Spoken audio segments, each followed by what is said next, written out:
Ya, pertama memang saya katakan tidak El Nino pun kalau kondisi bulan Agustus itu pasti di wilayah selatan itu airnya mengering. Karena itu opsinya itu adalah ya spam selatan ini.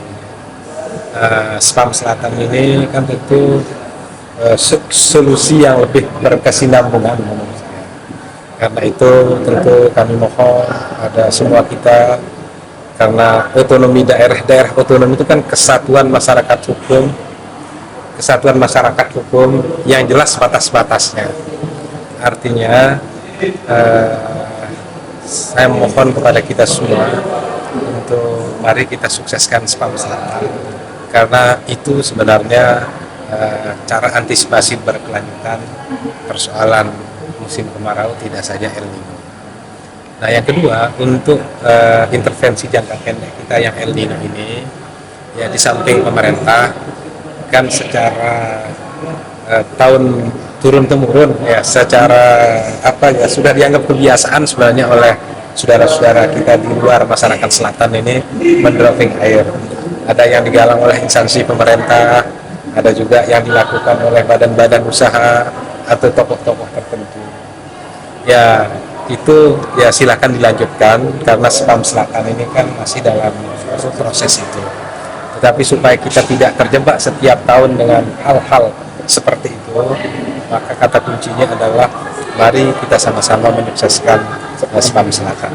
Ini karena terkait dengan ini kita sektor pertanian pasti terdampak, sementara PDB kita sebagian besar di pertanian.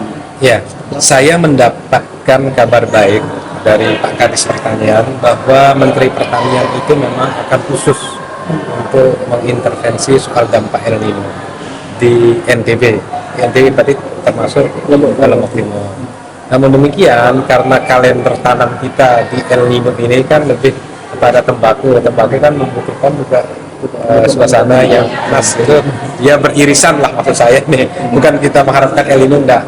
Nah, mungkin nanti pasca tembakau itu, kalau memang dia mestinya kalendernya itu tanam padi lalu tidak ada air, mungkin itu yang akan kita diskusikan. Ini karena terkait dengan dampak ini, apakah tidak berpengaruh terhadap tingkat inflasi kita?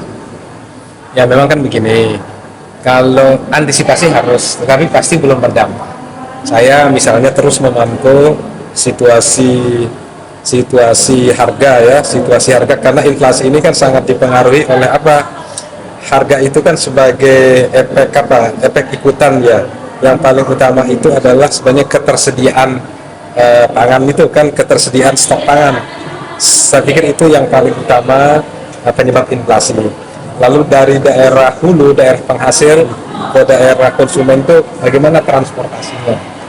Nah, kalau ketersediaannya bagus, kalau tidak ada masalah di dalam pengirimannya, maka inflasi akan jauh. Yang jadi masalah itu misalnya kalau ketergantungan kita dengan barang-barang ini mengandalkan daerah luar misalnya, lalu terjadi di gangguan di perjalanan. Tetapi alhamdulillah untuk Lombok Timur kan hampir kebutuhan bahan pokoknya itu justru bisa dipenuhi oleh daerah kita sendiri. Contoh misalnya bawang putih, bawang merah, cabai itu selalu menjadi penyumbang atau penyebab inflasi. Tetapi kan faktanya itu sumbernya ada di kita. Bisa jadi menjadi penyebab daerah lain kalau distribusi dari Lombok Timur ke Mataram misalnya, atau ke Bali, atau ke daerah-daerah yang tidak menanam cabai, tidak menanam bawang merah, bawang putih itu akan terganggu. Bagi kita masih aman.